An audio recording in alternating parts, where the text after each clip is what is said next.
Hello, everybody, and welcome to the Great America Show. It's great to have you with us. Thank you so much for joining us on this monumental week. Those of you who joined us on election night and into the early morning for our 7-hour live stream, I appreciate you guys tuning in. And once again, I thank you guys for joining us back here today. There's so much to celebrate this week, folks. You go down the list. President Trump's hard-fought fight. He's been fighting since 2016, but it really ramped up when they raided his home, Mar-a-Lago, went through his wife's underwear drawer, and the litany of list of things goes on and on and on of what they've done to this man. 2 assassination attempts on him. It's just a long laundry list of things the Marxist Dems have done and come after him. He's not the only one, though. He's our guest today. We're going to hear from him in a little bit. Jeff Clark, a former U.S. assistant attorney, another one they went after time and time again, and they just will not leave alone. We do have some good news aside from President Trump absolutely annihilating Kamala Harris across the board, battleground states, an absolute. It's going to look like it's a clean sweep of Michigan, Pennsylvania, Wisconsin, Georgia, Arizona, Nevada. I don't think any of us expected it. I was optimistic, but I wasn't as optimistic as the election results look like they're coming in and continuing to come in. I do want to bring in our guest today. As promised, he's Jeff Clark, a great American. As I mentioned, one of the folks who's still continuing a fight against this government, who's come after him for absolutely no reason other than his association with Donald Trump. Jeff, thanks so much for joining us today. Well, thanks, John. It's good to be here. And, I'm obviously a big supporter of the show, and it's a good day to be here after President Trump has been reelected to become 47. Yeah, and Kamala Harris taking a little bit of time, Jeff. I don't know if she was. I'm hearing reports that she may have been hungover or drunk. I don't know. But taking her sweet time to come out and concede. And I was kind of getting a little worried. Maybe she wasn't going to accept the fact that she lost this election. Maybe she was going to start some sort of insurrection. Maybe she was going to refuse to leave office. Usually the Democrats come out and say all the things that they're doing, and then they go ahead and blame it on the Republicans. But aside from the massive win we have, Jeff, which I will talk about in a little bit, I want to talk about the biggest news of the day. And the DOJ and Special Counsel Jack Smith are looking for ways to wind down all those cases against President Trump, which, Jeff, to me makes zero sense because if Trump's a criminal, it doesn't matter if he's going to be president or not. You're going to go prosecute a criminal, right? So, John, look, here's the ways in which they've tied themselves up in knots. Let me start with Bill Barr. So back when they brought the Mar-a-Lago documents case, and I'm looking for the footage now because I'm going to put these two things together, I distinctly remember Barr saying, actually in several media appearances, that the documents case was exceedingly strong and that President Trump had taken classified information, therefore he had violated the Espionage Act, and that, this was very serious. Okay, well, that was then. This is now. I just watched him in an interview with Bret Baier and Martha McCallum on Fox, and he says, all the cases were weak, and so they should go away for that reason alone, right? So it's the ultimate in hypocrisy, and he just lies with a straight face to the camera. I think that he actually did think that case was strong before, because he distinguished it from other cases, like the case up in New York, which he said was very weak. And, but now, like, recognizing, seeing the handwriting on the wall, now it's all the cases were weak. And Bill Barr, I foresaw this from the very start. It's just amazing. And he's trying to do that to get back into President Trump's good graces and try to help other people who he will recommend, no doubt, to go back into the Justice Department to get them into good graces by association. It's really despicable. And like I said, I'm going to put those two clips side by side and tweet that out at first opportunity this week.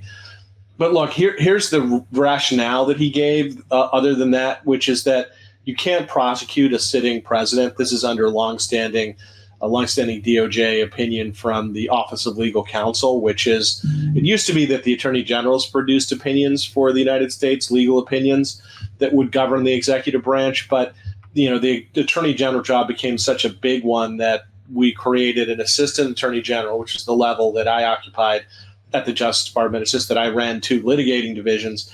This assistant attorney general, the one at the Office of Legal Counsel, or OLC, what that official does is he produces what the attorney general used to produce in terms of opinions that bind the executive branch.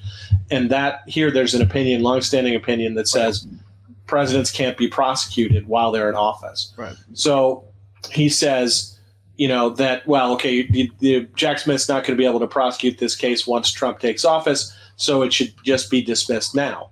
But you raised the point of, well, why doesn't he try to get, an emergency conviction of Trump or something before January 20th?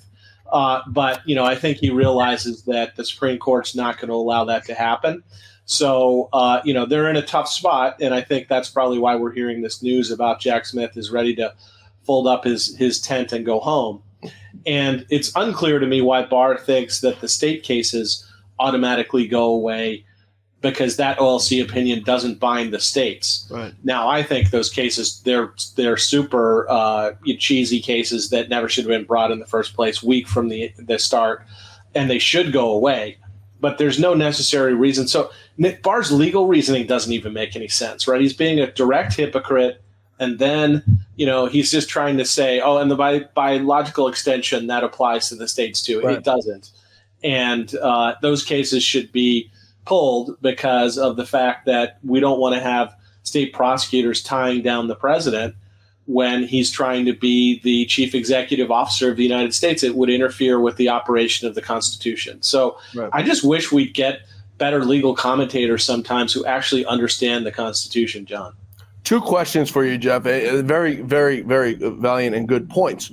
The first question is, according to with respect to the OLC ruling that you can't prosecute a sitting president, since when do the Democrats, Jeff, you know this better anyway, since when do the Democrats follow the law or any sort of opinion? First of all, we've seen Joe Biden spit in the Supreme Court's face multiple times with this student loan forgiveness. That's just for one. You can go down the list of things that he's broken the law, whether it be the border or any other list of things.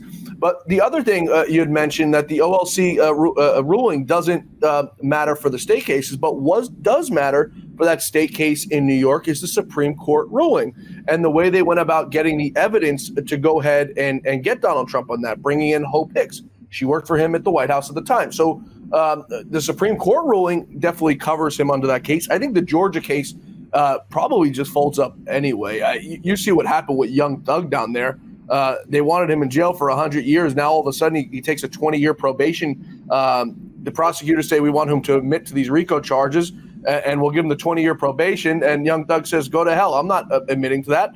Leave it up to the judge. And the judge goes, it's all right, we don't need him to admit it. Here's your 20 years of probation. I think they're having a really tough time down there in Georgia. But, first for the OLC ruling, since when do the Democrats follow the law, Jeff?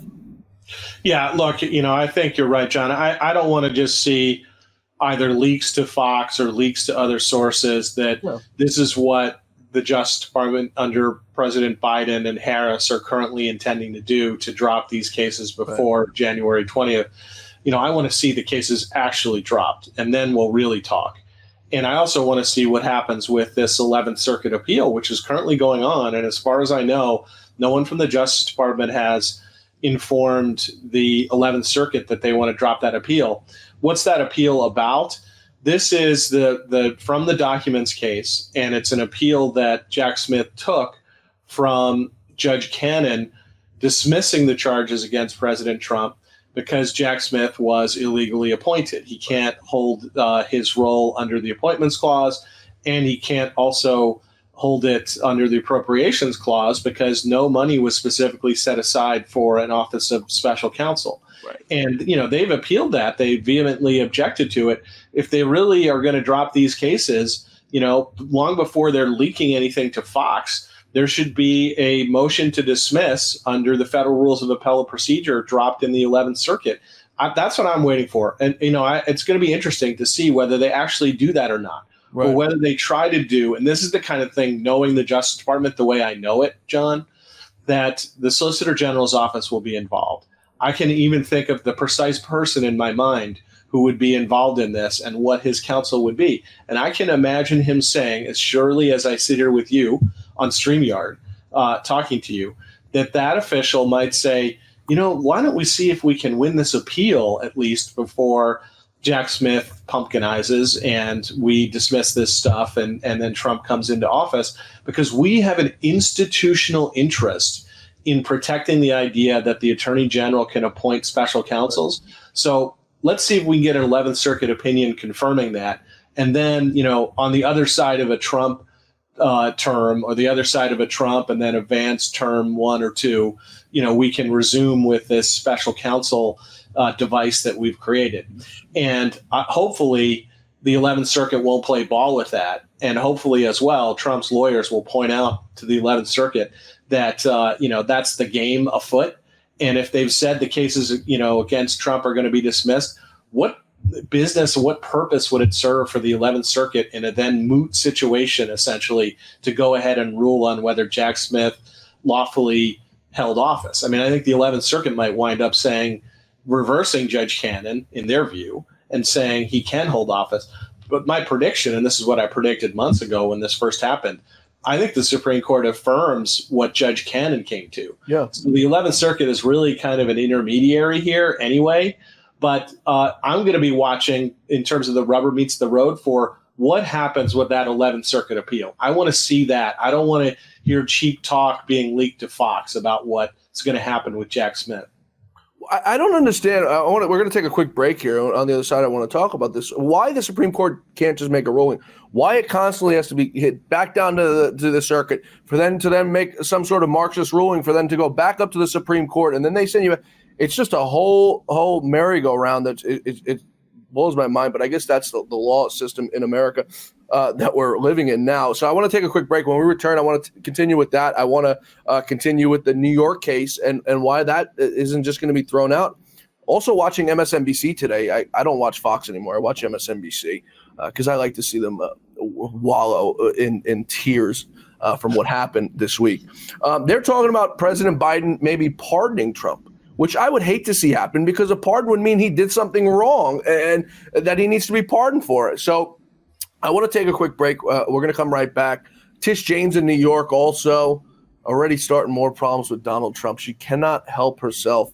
We're talking with Jeff Clark. Folks, as I said to you in the open, Jeff is still fighting his own legal battles. Jeff's not a billionaire. He's not a millionaire. And he relies on all of us to help him pay his legal bills for what it's worth. GiveSendGo.com/Jeff Clark. GiveSendGo.com/Jeff Clark. And that's where you can help Jeff in his legal battle against these Marxist Dems who have unlimited resources and unlimited money. Coming right back with Jeff. Stay with us. A large retail store just canceled a huge order, leaving us with a ton of extra MyPillows. But you know what? That's their loss. I'm going to make it your gain. For the first time ever, you get standard classic MyPillows for wholesale prices, only $14.88. I can't believe I'm even saying that. Only $14.88. But it gets even better. For a limited time, I'm going to offer my entire classic collection at wholesale prices. Upgrade to a queen-size MyPillow for just $18.88. King size only $1 more. Get my body pillows for $29.88 and multi-use MyPillows for only $9.88. So go to MyPillow.com or call the number on the screen.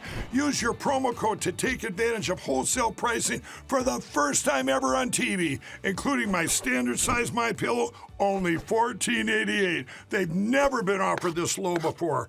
We have limited quantities at this price, so limit's going to be 10, and once they're gone, they're gone. We're back. We're talking with former United States Assistant Attorney General Jeff Clark. Jeff, before we went to break, I had mentioned the issue of constantly sending things up to the Supreme Court, then sending them back down to district or circuit courts, and then back up. Why can't the Supreme Court just make a ruling and say Jack Smith's appointment is unconstitutional based on X, Y, and Z? And I mean, you could go through the list of things. The fact that he's being paid and it wasn't approved by Congress. That's the simplest one, in my opinion. Why can't the Supreme Court just come out and say, enough's enough, this is what it is? So, John, let me give you two reasons for that. One is that the Supreme Court is a court of appellate jurisdiction. The only category of cases in which it has so-called original jurisdiction, where a case begins with them, is if you have original jurisdiction. What is original jurisdiction? If there are cases involving ambassadors, if there are fights between states, which typically involve fights over boundaries, like I remember a case that came out about New Jersey and New York fighting about the boundary between them, which actually went through water, and it related at some level to where Ellis Island was, et cetera. So that goes to the Supreme Court, and the Supreme Court doesn't do the fact finding. They assign a special master in that kind of original jurisdiction case to find the facts. They review it, they decide whether they agree, and then they rule on the legal issues. But in all other cases, we have essentially a three-level court system in America where there are district court judges who find facts and reach initial legal conclusions. Then it goes up to a circuit court of appeal. There are 13 of those in the U.S. And then from there, it goes up to the Supreme Court, and it's discretionary. The Supreme Court can decide not to take your case. Right. The second reason I would give you is this, to teach the viewers a little bit of history. During the George Washington administration, actually, George Washington was very interested in a key legal question, and he basically just, he sent over a letter to say to the Supreme Court, like, why don't you just tell me what the answer is, and I'll abide by it, right? Whatever the answer is, we'll do it. And the Supreme Court wrote back, like, we can't answer that. You're calling for an advisory opinion. You have to actually do something. It has to actually affect somebody in a concrete way so that you have what the Constitution in Article 3 calls a case or a real case or controversy, where there's, genuine adversariness between someone who disagrees with the president, has the ability to do that, and the president, and then, eventually we could take that case up. So, there's a mechanism for cert before judgment. But the Supreme Court tries to keep that as a relatively narrow case, and so you wouldn't want to live in a world in which the Supreme Court was essentially like an anticipatory sovereign of they just pronounced like willy-nilly on questions without having more development of them by the lower court. So that's why things work like this. Oh my God. I'm convinced it's so complex to keep the truly smart people out of the law profession. Obviously, you're one of the exceptions. And most lawyers we see these days, I mean, I don't know where they come from or it seems, Jeff, that the better the school they went to, the dumber they are. It's like mind-blowing to me. It makes zero sense. Lou went to Harvard. I think he's one of the exceptions of the few people who made it out with the brain. It's literally mind-blowing to me. Like I said, the smarter the person seems, the dumber they are and more corrupt they are. I want to look at this New York case because we have sentencing now coming up in just under 2 weeks for President Trump. It's unlikely, in my opinion, in the opinion of some legal scholars, that he gets sentenced to any jail time. But just the fact that it will make it to a sentencing and that he'll have to be back in a courtroom. First, I want to get your opinion on what happens in that case. Do we see an indefinite postpone of the sentencing? And then after that, I want to go into the Supreme Court ruling on why this case is not even dismissed before appeals. Sure. Well, so here's what I would predict. I think, it's hard to put a precise number on it because we've never been in a situation like this before, because the Democrats have brought this tradition upending lawfare against a former president. Yeah. But let me call it roughly 75% chance that Justice Merchan, so-called, dismisses the case based on Trump's pending motion, or at the very least holds that he's entitled to a new trial, and then he basically takes the November date off the calendar for sentencing. Right. If he goes forward on sentencing, I think the play would be something like this. He decides he's going to go forward with it. He gets a big spectacle out of it to, try to dirty up Trump yet again before he gets inaugurated and put his own name in the headlines. Yep. And then he says, I'm just going to order probation, right? And it's going to be, probation with special conditions that are designed specifically not to interfere with the exercise of the presidency. And he's going to say that's the best balance of all factors. Right. So, we'll see whether I turn out to be right about that. But I think here's the last part. If he decides on an out chance to actually try to sentence President Trump to jail before the inauguration, that case is going to rocket up to the Supreme Court faster than your head can spin. And they're going to either put a hold on it or they're just going to reverse it outright. I remember you said actually this exact thing, and you're fairly consistent. It's rare for a lawyer, Jeff, but you said this exact thing that, and I had asked you, can you get the Supreme Court to intervene? I mean, like within an hour, and you'd said, it's possible that the Supreme Court could come down and give you a ruling in such a short period of time. Is that still the case? Yeah. So I think here what would happen is it would go to the appellate division in New York, right? And then it would have to go to the Court of Appeals. That's the highest court in New York. It's not called the Supreme Court. Weirdly, in New York, like the Supreme Court's like a trial court. So it's like upside down naming convention. And then you'd go to the Supreme Court. But I think what the lawyers would do, and this is what you do when you're kind of in an emergency situation where you really need to stay, is you say, we need this answer by X time. And if we don't get it, we're popping up to the next stage, et cetera. And I just cannot imagine that the Supreme Court would let moss grow on this one. I think they, if there was going to be jail time, they would block that lickety split. And that should be unanimous, I would hope. But who the hell knows what we have in that court right now? I won't ask for your opinion on it. But so why the Supreme Court came down, Jeff, we heard from them months ago that he has total immunity. And the way they went about getting the facts in this case was not the appropriate way in which they were supposed to do it, or the way they got the facts coincides with the Supreme Court's ruling of total immunity for the president, as an example I gave earlier talking to Hope Hicks, and that was a big part of their case. Why was the case not right then and there? Why is it up to Judge Juan Merchant to say, okay, this case should be dismissed? Why is it not a higher court who can intervene and say, listen, this is what the Supreme Court said. Let's stop wasting money. Let's end this show trial. Let's get on and move on with our lives and get these real criminals in New York who are doing harm. Why is that not the case? So, John, look, let's start with the mistake of Alvin Bragg and Matthew Colangelo, right? They could have written an indictment that was free of either issues of federal law or this issue that you pointed out that goes to when Trump actually became president. Most of the conduct in the indictment actually relates to the pre-election period for the president. And that, then their argument became that Trump was interfering in the 2016 election by concealing information about Stormy Daniels from the public, right? And, I think he had a lot of motivations to try to just get rid of her silly allegations and like many rich men have to pay nuisance settlements to get rid of things so they don't end up in court all the time. Yeah. But that's not what Bragg decided to do. So he basically blended together events that straddled Trump actually assuming the presidency. That was a big tactical mistake. And that's what leads to the fact that, Hope Hicks, and I think that's part because they thought Hope Hicks would be a bombshell, salacious witness talking about, Trump's illegal activities in the Oval Office because, that's where he was thinking about paying Michael Cohen as the intermediary to pay Stormy Daniels. Apparently it was Stormy Cohen. It is Stormy Cohen. Yeah. And that Hope Hicks is going to talk about an Oval Office meeting, right?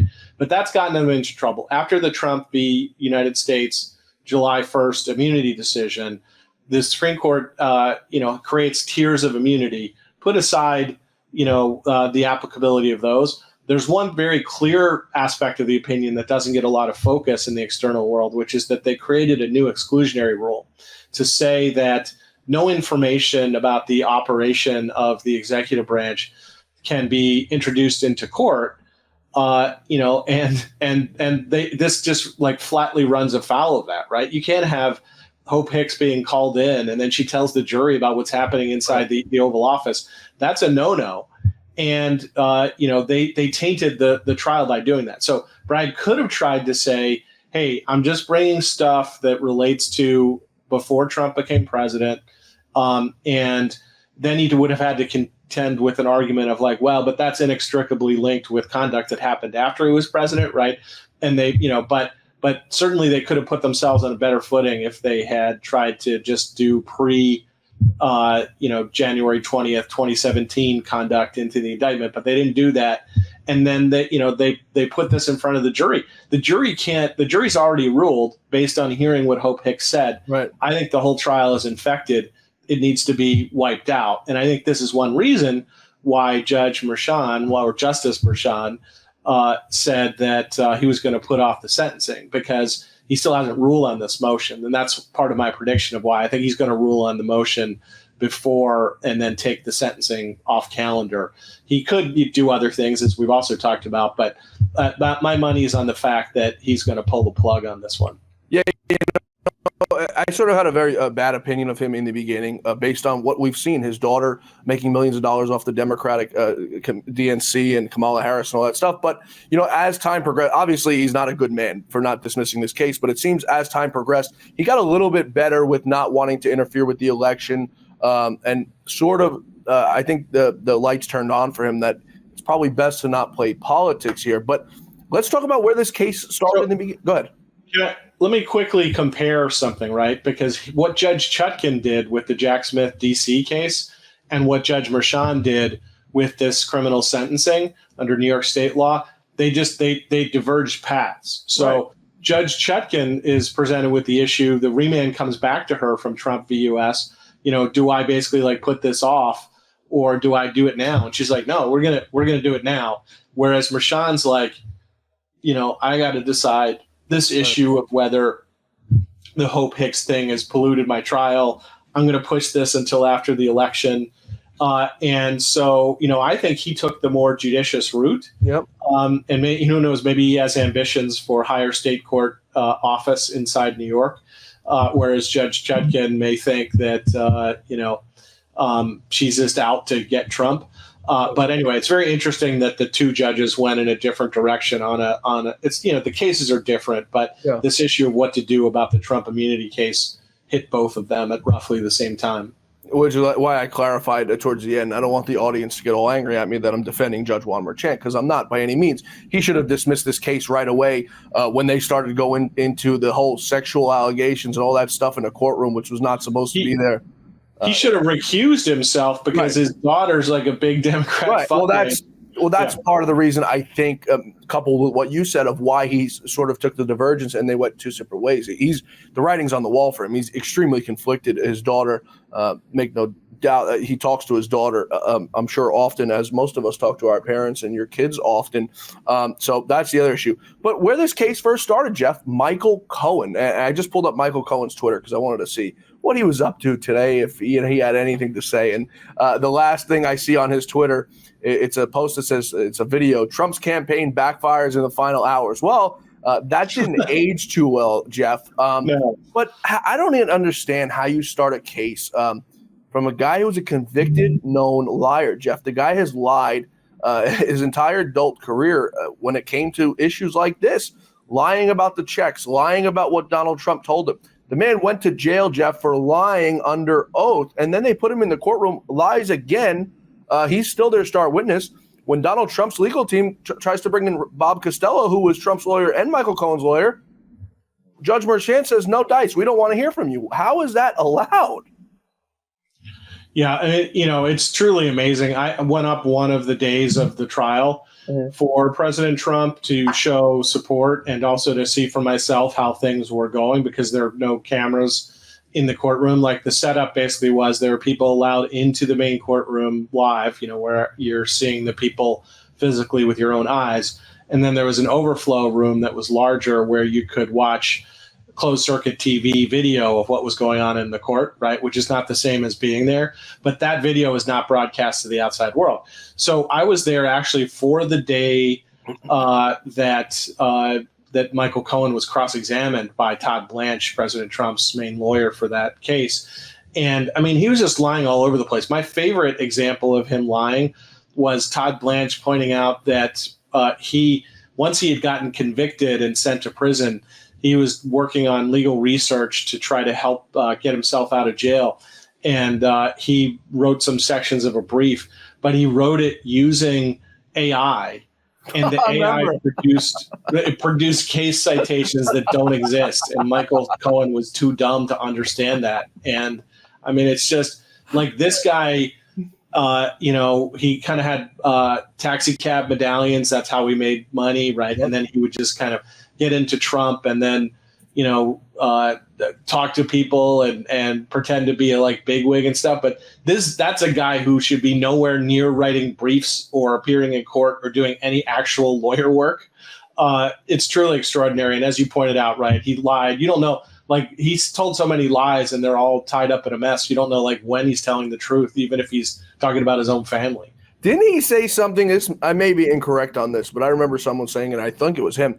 Didn't he say something along the lines of, I started lying and I kept lying and I couldn't stop lying, or something Yes. along the lines of, like, I couldn't keep myself from lying? Yes. Well, Jeff, it's sad that we have to laugh about this because it's Donald Trump's life on the line here with this court and the money that he had to spend. And I think Todd Blanche did a great job representing him. But at the end of the day, Jeff, he was dealt a deck of cards that was 7s and 2s, while they had a deck of aces and a board full of aces. I mean, there's literally nothing you could do in corrupt New York. I want to take one more quick break here. When we return, Tish James is not letting up on Donald Trump, and she's ready to go after him once again for we don't know what yet. Like I said, folks, Jeff's in this fight. The DOJ's coming. Everyone's coming after Jeff, and he's got to pay for his legal bills out of his own pocket. So anything you guys can give Jeff, 5, 10, 20, 30, 50, $100, dollar plus dollar, and it adds up. GiveSendGo.com/Jeff Clark. GiveSendGo.com/Jeff Clark. We're coming right back with Jeff. Stay with us. A large retail store just canceled a huge order, leaving us with a ton of extra My Pillows. But you know what? That's their loss. I'm going to make it your gain. For the first time ever, you get standard classic My Pillows for wholesale prices, only $14.88. I can't believe I'm even saying that. Only $14.88. But it gets even better. For a limited time, I'm going to offer my entire classic collection at wholesale prices. Upgrade to a queen size My Pillow for just $18.88. King size only $1 more. Get my body pillows for $29.88 and multi-use My Pillows for only $9.88. So go to mypillow.com or call the number on the screen. Use your promo code to take advantage of wholesale pricing for the first time ever on TV, including my standard size My Pillow, only $14.88. They've never been offered this low before. We have limited quantities at this price, so limit's going to be 10, and once they're gone, they're gone. We're back. We're talking with former United States Assistant Attorney General Jeff Clark, one of the great Americans who's been persecuted by a corrupt justice system, which I now think is going to probably take a turn with President Trump returning to the White House in January. I think we can only hope to God. One person who's not ready to work with President Trump, or she says she's ready to work with President Trump, but she held a press conference saying she's also ready to not work with President Trump, is none other than New York AG Tish James. Take a listen to her this week, this deranged Marxist. We did not expect this result, but we are prepared to respond to this result. And my office has been preparing for several months because we've been here before. We faced this challenge before, and we used the rule of law to fight back. And we are prepared to fight back once again.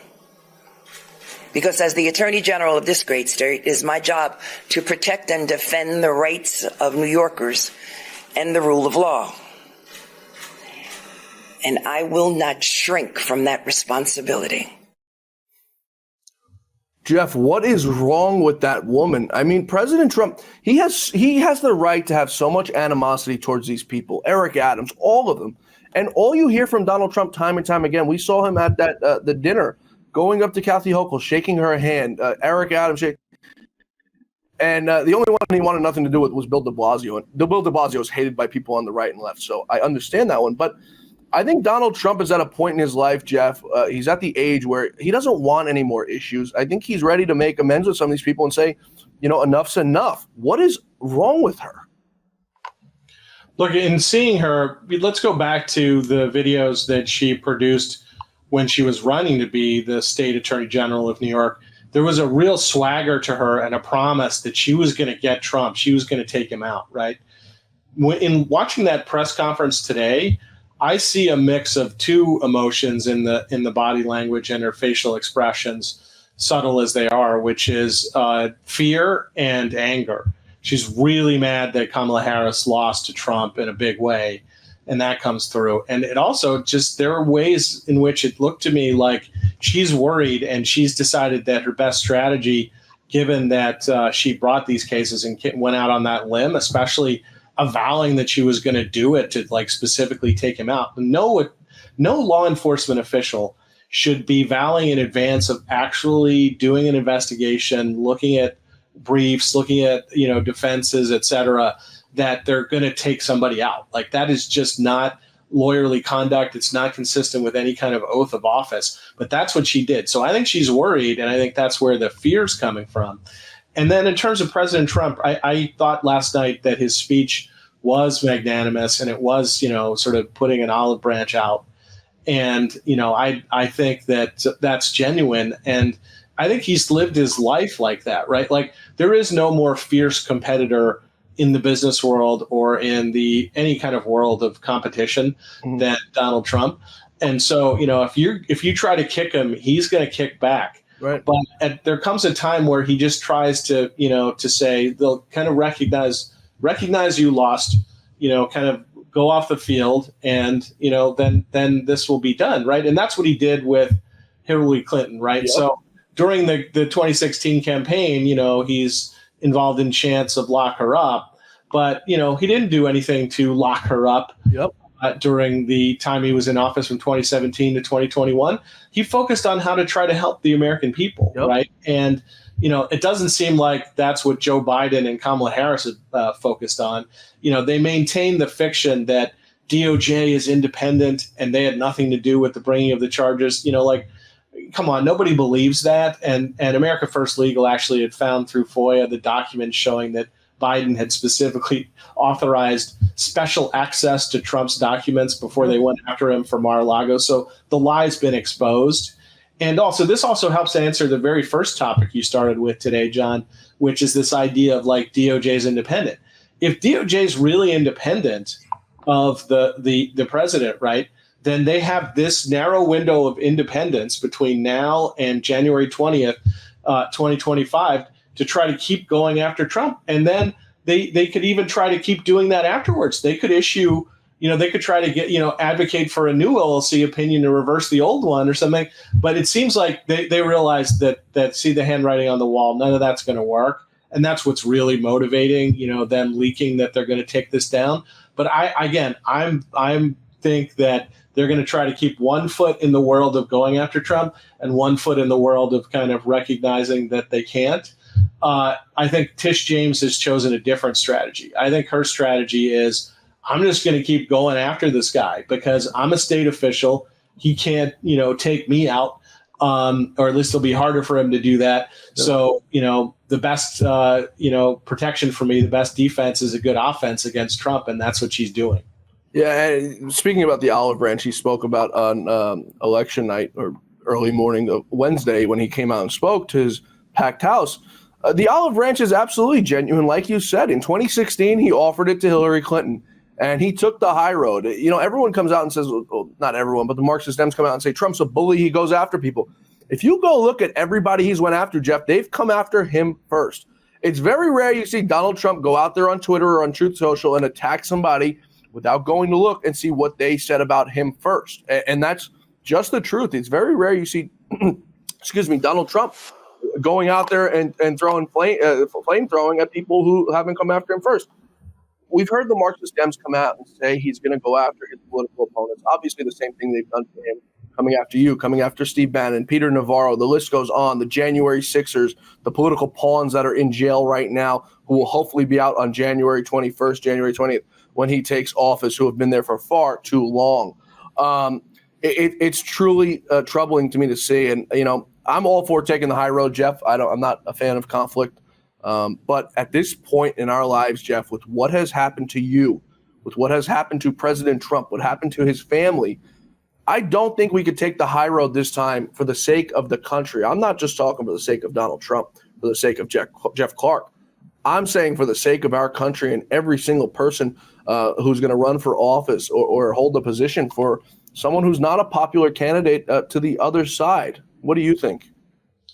I think that, look, there is a sense in which at the margins you should try to be magnanimous, and you certainly shouldn't be stretching the law or stretching the Well, facts. Jeff, I'm not saying break the law. I'm saying follow Right. the law. No, I understand, but so what I think is, look, I think what's happened over the last 4 years with this unprecedented lawfare is something that requires consequences, and at the very least, it requires setting up new defensive mechanisms so that that conduct cannot be repeated in the future.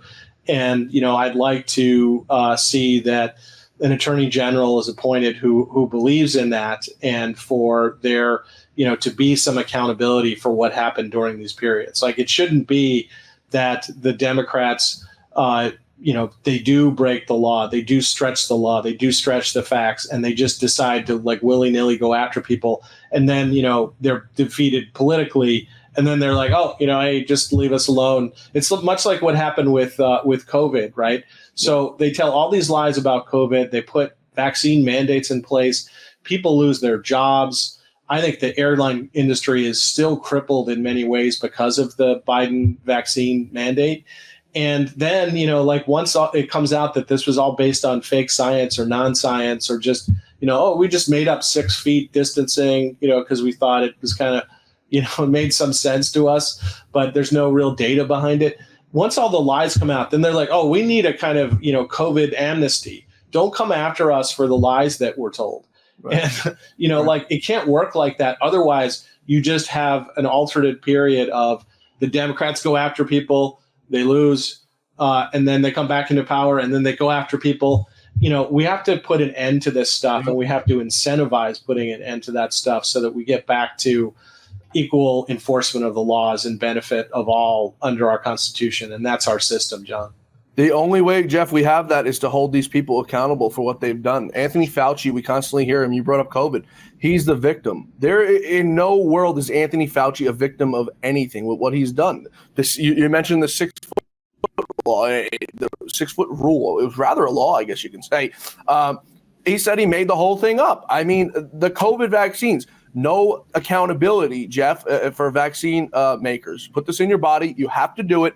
And if something happens to you, you cannot sue us because we have no accountability. We have a no accountability waiver that we can do whatever we want. That's wrong. That's not American. That's right. And look, John, this isn't widely known because, for so long as to me, the left and, the January 6th committee is allowed to sort of run rampant with their narrative creation and the fact that they don't observe privilege, like in executive privilege, law enforcement privilege, attorney-client privilege, et cetera. These, throw all that aside to get after Trump. But they tried to paint me as some kind of legal idiot. And I'd suggest to you that anyone who watched this interview, and listens to me explain how different legal, aspects of our system work and is on top of the facts and the law in particular cases, that's really true. But here's something that's not widely known that relates to COVID. I headed up the civil division, which is 1,000 lawyers. And one of the things the head of the civil division does is he administers the vaccine compensation program. So I saw, all of the inside information about different vaccines. This was before claims about COVID vaccines hit, because you obviously need some, delay period right between the time that people took the vaccine and then the time their injury manifests. So I could see that that was going to be a big strain on the system eventually. And sure enough, the career people working on that program are like, yeah, we're putting aside extra resources to deal with the inevitable COVID claims that are going to come. But I saw it as to all kinds of past vaccines. And you would see the record where the doctors would come in, with the parents, with children who were, those are the most heartbreaking cases, just terribly damaged by vaccines, right? Like, my son or daughter's like, 6 months, 18 months, like totally normal. Yeah. And then like they get this, like a whole battery of vaccines and they wind up like almost in a vegetative state, or they're paralyzed, or their brain damaged. And then, the government would have experts on the other side. And I got so many of these settlements where I would read the government's experts and they'd be like, yeah, like there really is. We tried to rule out all other causes and we can't find any alternative explanation for why this particular baby was damaged. Like We actually, they oftentimes didn't cross the T, but what they were saying is like, it must have been caused by the vaccine. And then in those cases, the settlement amount that was recommended to me and that I would then decide on would get larger. So, there is a serious problem with the liability protection for the pharma industry in America. We obviously don't want a whole bunch of ambulance chasing lawyers to drive medical innovation to zero. But by the same token, we don't want to prevent people from getting full compensation for injuries from vaccines, John. Yeah, and you can't, Jeff, put a price on somebody's life. I think if you get in an airline accident and you die in an airline, your body's worth $250,000. If you died in 9/11, you got $250 and then another $250 if you were sick before, whatever. There's no price you could put on someone's life. I think my life's worth $1 billion, Jeff. Who's giving me $1 billion if I die? You know what I mean? So it's sick that it has to even come to that. But if you put, Jeff, and I'm going to play a clip in just a second from RFK Jr., who's hopefully going to be part of a Trump administration come January, and he wants to hold these people accountable. But if you started putting some sort of liability on these vaccines, I guarantee you, Jeff, these 30 or so vaccines a kid gets or somewhere in that range when they're born is going to cut down tremendously. Hepatitis B, you're giving a kid a hepatitis B shot as soon as they're born. What's the only way you get that is through a sexually transmitted disease. Things like that you're shoving in these babies as soon as they're born. I think it's completely unethical. But I want to play a clip of RFK, and the left, Jeff, is melting down about the fact that RFK, vaccine denier, we're election deniers, he's a vaccine denier for all intents and purposes. Take a listen to MSNBC melting down in this interview with RFK. You say clearing out the corruption in your terms. Would that mean clearing out the top level federal service workers that are currently at the FDA and the CDC? In some categories, I would say. What does that look like? Yeah. In some categories of workers, there are entire departments, like the nutrition departments at FDA, that have to go. That are not doing their job. They're not protecting our kids. Why do we have Fruit Loops in this country that have 18 or 19 ingredients, and you go to Canada and it's got 2 or 3? Would you eliminate any of the agencies? To eliminate the agencies, as long as it requires congressional approval, I wouldn't be doing that. And I can get the corruption out of the agencies. This is what I've been doing for 40 years. I've sued all those agencies. I have a PhD in corporate corruption, and that's what I do. And once they're not corrupt, once Americans are getting good science and are allowed to make their own choices, they're going to get a lot healthier. So, Jeff, as somebody who's worked with this, what's your take on RFK and the draining of the swamp that he wants to do inside the FDA when it comes to, we'll talk about vaccines, but it's food as well? I completely agree with him. And, I've agreed with him. There are other issues that I disagree with him about, right? This is, even captured last night. This is the second time I saw President Trump do it, where he talks about, RFK making America healthy again. Completely agree. The Fruit Loops example is like a great one. I have all my vaccine stories that I started, to give you a sense of here. I think he's totally right about that. And I myself, it's not like I started out as some kind of major vaccine skeptic.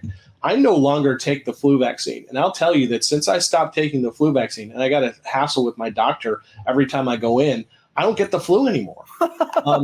So, I'm just like, there's a basic, even if it could be the before after fallacy in terms of like, just because something happens after something else doesn't mean it necessarily was caused by the thing that occurs after. Yes. But look, the fact that I was getting the flu regularly, like a couple times a year when I took the vaccine, and now I no longer get it at all, is pretty telling. And so I agree with him about that. The thing that I disagree with him about, and it's clear President Trump disagrees with him about, is regulation of the oil industry. Yeah, and Trump captures that in this humorous kind of vignette he relates, where he says like, don't touch that black gold. Bobby, don't touch that. We need that for America. And I agree. Look, the thing is, you can get cancer from products from the oil industry. For instance, like benzene is leukemogene, right? So we know these things, but we also know how to take reasonable precautions. Right. And the utility of the product of oil and how it fuels our entire economy literally as well as figuratively. It's so valuable, and on net, it is beneficial. It's brought people out of poverty. Yeah. It's what explains our first world standard of living versus, third world standards of living. And so, I think that RFK is a wise man. I think that everything he does is a matter of good faith. I don't think he's just like doing this. Yeah. And so, he's definitely right about the corruption in our public health industry. And I really want to see him join to run an agency to go root that stuff out and try to make America healthy again. So I've become, when he started coming out against the COVID vaccine and all the problems with and fakeness of the COVID pandemic, I became a big fan of his. And so I want to see him get into the administration. You're talking about the oil thing. It's funny because the Democrats don't realize, Jeff, these electric cars, what fuels the factories that you're building the batteries in? What fuels the vehicles that the 18-wheelers that these things are being delivered on? And the core rule of it is fossil fuels. And we're never going to be able to get rid of fossil fuels. And I think Bobby Kennedy probably knows that. And, he is an LA Democrat, which is fine. He's a reasonable Democrat, and him and Trump obviously agreed on enough. Kennedy went out on the limb to endorse Trump. And his wife's, I say this all the time, his wife's a Hollywood actor, was best friends with Larry David, did one of the greatest shows on television, in my opinion, Curb Your Enthusiasm, for 20-something seasons. So for him to come out here and go on the limb, it did put his wife in a very hard place. It probably put him in a very hard place. He probably lost a lot of friends. So I don't think he's doing this for his own personal good. He did, right? Exactly. I completely agree with you. And not only did he suffer, slings and arrows from those on the left that previously idolized him, which was, hard enough. And I've experienced these things too, right? Believe me, all kinds of conservative legal luminaries have come out against me based on distortions from the New York Times and not even hearing my side of the story, because my side of the story in large part is privileged. And so I totally get that. I respect him for that. But worse than that, like his whole family came out against him, right? And practically.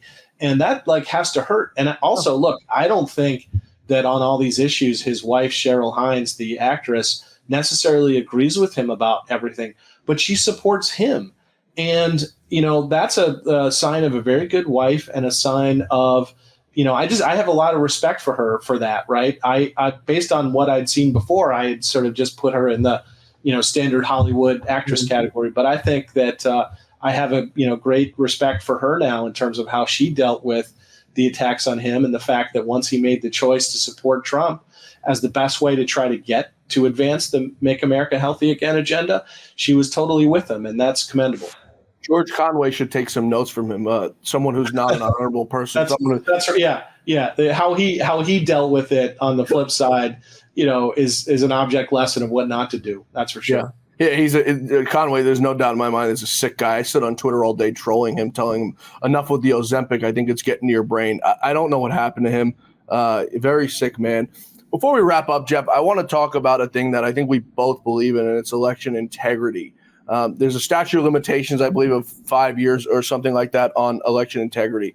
I don't think Donald Trump should let the 2020 election go by the wayside for what we saw there, especially after seeing the numbers we saw come in, Jeff. I was looking at a chart that was put out today. In 2012, the Democrats got about 65 million votes in the popular vote. In 2016, about 65 million in the popular vote. In 2020, Jeff, 81 million votes, obviously. And now as this race wraps up here, it's going to look like about 67 million, 68 million, somewhere around there. So 2 million off of what they're usually, 2 million more than what they're usually getting. Jeff, I think after looking at numbers like that, it proves all of us, quote, election deniers to be true, that there were issues in the 2020 election. You don't go from an average of 65 to 67 million votes to all of a sudden 81 million votes for the most popular president, who's been the most unpopular president, I think, of probably your lifetime and my lifetime, and that's including Jimmy Carter. What's your thoughts on how President Trump should proceed before any sort of statute of limitations run out on the 2020 election to ensure that we don't ever see this again in our country? I think it needs to be deeply investigated.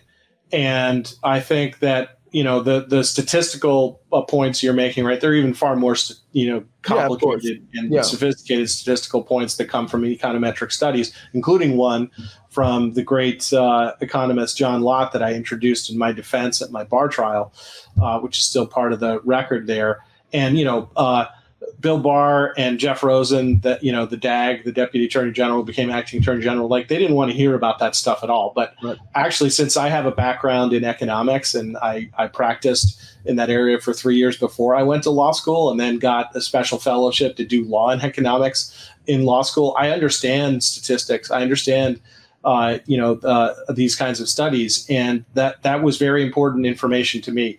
So we do need to investigate this. I would say, at the flip side, though, that we don't want to boil the oceans for it, right? The entirety of the Justice Department under President Trump should not be focused on re-examining issues from 2020, because we're going to have new issues to deal with. We're going to have the COVID investigations to deal with. We're going to have investigations related to people lying to Congress during this Biden administration.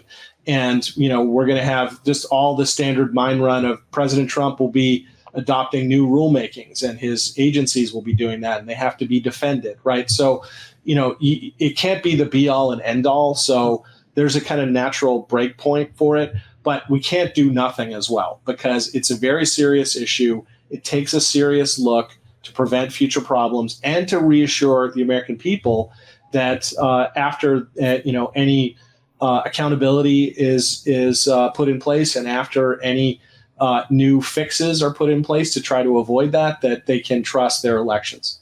My premise behind it, Jeff, is very simple. 90% of these witch hunts and attacks that came after President Trump after the 2020 election were based on the 2020 election, that we believe the election was stolen in one way or another. If you look at ballot stuffing, if you look at ballot harvesting, where in states where it's not legal, that it was done in. That's the premise I look at it. I'm not looking at it from the premise of we need retribution because we think the election maybe was stolen. The premise I'm looking at is they went after President Trump. They continue to go after President Trump legally and lawfare because of an election that we believe was stolen. At the end of the day, Jeff, he left the White House on January 20th when he was set to leave. Kamala Harris went out there this week on her concession speech and said, we're going to do a peaceful transition of power. Well, what part of his transition of power wasn't peaceful? He left the White House early that day. He gave Biden a head start to get in there and move in. What part of it wasn't peaceful? It was entirely peaceful, right? January 6th, in terms of a riot that President Trump did not order, contrary to what the January 6th committee tried to say, or gin up, because he told people to march peacefully and patriotically down to the Capitol, right? That saying to the contrary or cutting that out is just a set of lies. So, look, I agree with you that this is part of their whole fake mythology and narrative that they created, that President Trump had no basis to contest the election, and that indeed this was the one that always gets me about the January 6th committee. He was told that he lost. Right. Okay. I don't care what Bill Stepien, the campaign manager, thought he knew and what he told President Trump, right? Like, I'm going off of things like Zuckerbucks perverted the election to the tune of $400+ million. I'm going off the statistical analysis I was talking to you about by John Lott and by other analyses. I'm going off of the fact that they didn't do signature verification in many areas as a result of COVID. I'm going off the fact that they unconstitutionally changed the election rules, right? Like Bill Stepien, I don't know him. I just read about him. I have no idea like what is in his head versus out of his head. But for him not to recognize that any of those things are valid issues and that President Trump could have disagreed with him based on those issues, like it's just ridiculous. Like, yeah, a bunch of like weak, spineless people who were not particularly knowledgeable in key areas, either legally, factually on the ground, or as a matter of expert analysis, like by economists. Yeah, they told President Trump they thought he lost. Big whoop. He disagreed with them. And guess what? Bill Stepien's no one holding no office under the of trust and profit under the United States, whereas Donald Trump held the highest office, the presidency of the United States. I take that a lot more seriously. And I also personally agree with President Trump that the 2020 election smells so bad. It's like a combination garbage dump and cesspit. Right. And who the hell, Jeff, as we wrap up, who the hell, Bill Stepien, one of them. But you see some of these other people, Hope Hicks, she just slipped my mind. The girl who said that Trump tried to take over the beast and told the guy to get out of the way, Cassidy Hutchinson. We now find out she was talking with Liz Cheney. At the end of the day, he's the president of the United States. And I'm not saying this in a dictator type way, but he doesn't have to listen to anybody, Jeff. He is the commander in chief of this country. He makes the final call on if we blow up a country, if we do this, if we do that. He has advisors around him who are, giving him info. But Jeff, as we saw as he's left office and throughout his administration, that was infiltrated by people who had malice towards him from the inception. Whether you look at John Kelly, you look at Reince Priebus, you look at the various amount of people, Stephanie Grisham, the alcoholic. You look at these various people in his administration who meant to do harm, and it happened from day one. Look what they did to Michael Flynn. That was on absolute day one. They set the man up to fail. So Donald Trump had every right, Jeff, to not listen to these people because of the malice they had towards him. That's the way I look at it. Yeah. So look, who just at the level of, if you talk to an American citizen, you could choose them randomly, but as long as you had some guarantee that they were open-minded, right? Who would you trust to make a final decision on an important matter? A 25-year-old who, as far as I can tell, knows nothing. Right. Cassidy Hutchinson, went to the Christopher Newport University, or President Trump, who, built a multi-billion-dollar business empire, who, has a star on the Hollywood Walk of Fame, who, was a successful president helping the American people, who is a graduate of the Wharton Business School, right. Who has in his family other indications of high IQ, like his uncle, who was an MIT professor, an engineer, and his sister, who was a judge on the Third Circuit, right? Like, there's just no contest. And, I didn't even use Cassidy Hutchinson, right? It's better case for them to use Bill Stepien. He's an expert in campaigns. Well, he might be an expert at sort of some campaign issues and maybe even knows some law around that area, but he doesn't know about election theft, and he doesn't know about how to, study an econometric study and conclude whether it, has a good R squared or not in terms of the equations that are built within it. And, President Trump actually does have expertise in that area, right? Regularly reviewed business reports. It's laughable to me what kind of pablum and silliness they try to sell on MSNBC to the American people. And sadly, too many people buy it. President Trump is a very smart man. And, he did not contest the 2020 election for no reason. It wasn't like when he was behind closed doors, he was like, I know I lost. But then to the American people, he's like, I completely won. Right. No, what you see is what you get. And, he thought that was a dirty election. And many of us agree with him. And, he didn't do anything wrong. And it's, entirely possible for someone to disagree with what the left thinks without becoming a criminal. The thing, as I walked through the White House when President Trump was there, the few times we went to go visit him, exactly what you said. It was a bunch of 25-year-old kids who thought they knew it all. They all thought they were hot shit. They thought they were big shots and that they were going to be the next president of the United States. And they all sought to undermine him at and that's what I saw personally from my times going there to visit. And you had them all, thinking that they were the hot stuff, and they were they were calling the shots. At the end of the day, Donald Trump probably listened to some of them on some things, but at the end of the day, made the decision on his own. And the things I learned from President Trump, if he knows what he's talking about, there's nobody who can get inside his head who's going to tell him otherwise if he knows something to be a fact, especially from, like you said, a 25-year-old kid. I want to wrap up with this here. I'm sorry for keeping you here so long. A new Trump administration, I would love to see more than anything, Jeff Clark in that administration to right some of these wrongs that had happened to you and so many other people. Do you think, there's no secret that President Trump made a few mistakes in his first term, and it was none on his behalf. It was all on the people he surrounded himself with, because he was led by people like Chris Christie on a transition team. Do you think we see President Trump bring in an acting attorney general who's ready to start getting to work on the first day, not like a Jeff Sessions who's ready to recuse himself on the first day. Do you think we see a Trump administration this time around that implements these people? He's surrounded now, Jeff, by far better people than he was in 2016 and 2020. Elon Musk, the smartest and richest man in the world. Grant Cardone, a venture capitalist, a billionaire. You can go down the list of people, Dana White, Joe Rogan, all these smart people he surrounded himself who are logical people. Do you think we see him surround himself now with people who have his best interests? So, look, I can't comment on anything about myself except to say that I would be pleased to serve the president in any role that he asked me to do.